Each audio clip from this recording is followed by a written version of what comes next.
Hello friends, welcome back to our channel.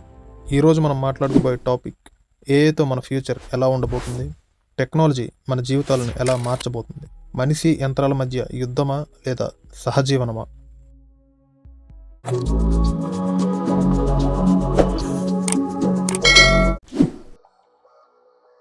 AI అంటే మనిషిలా ఆలోచించే, నేర్చుకునే, నిర్ణయం తీసుకునే శక్తి కలిగిన యంత్రం.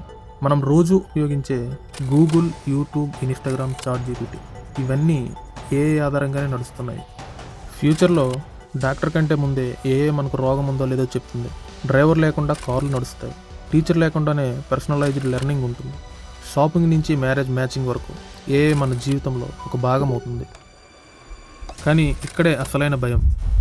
ఫ్యూచర్లో clerks, data entry, call centres, drivers ఇలా చాలా ఉద్యోగాలు ఏఐ చేతుల్లోకి వెళ్తాయి. ఒక రిపోర్ట్ ప్రకారం 2035 నాటికి 40% జాబ్స్ ఆటోమేట్ అవుతాయి. అంటే మనం పనికిరామా? లేదు. మన స్కిల్స్ అప్గ్రేడ్ చేసుకోకపోతే అప్పుడే అసలైన సమస్య. ఏఐ మన జాబ్స్ని తీసుకెళ్తుంది, కానీ కొత్త జాబ్స్ని కూడా సృష్టిస్తుంది. AI trainer, prompt engineer, data analyst, AI content creator ఇలా మన క్రియేటివిటీని ఏఐ పెంచుతుంది. ఏఐ మన శత్రువు కాదు, మన పార్ట్నర్. మనం ఒక విషయం గుర్తుపెట్టుకోవాలి, ఏఐ ఎంత తెలివైనదైనా మనిషి మనసును రీప్లేస్ చేయలేదు. ఫీలింగ్స్, ఎమోషన్స్, హ్యుమానిటీ ఇవి మన బలాలు.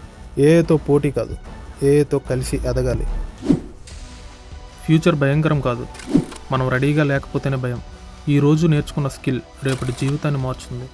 ఏఐను ఉపయోగించు, ఏఐ చేతిలో పడిపోకు. Future belongs to those who adapt. మీకు ఈ వీడియో నచ్చితే లైక్, షేర్, సబ్స్క్రైబ్ చేయండి. ఫ్యూచర్ గురించి మీ ఒపీనియన్ కామెంట్లో చెప్పండి. Thank you. జై హింద్.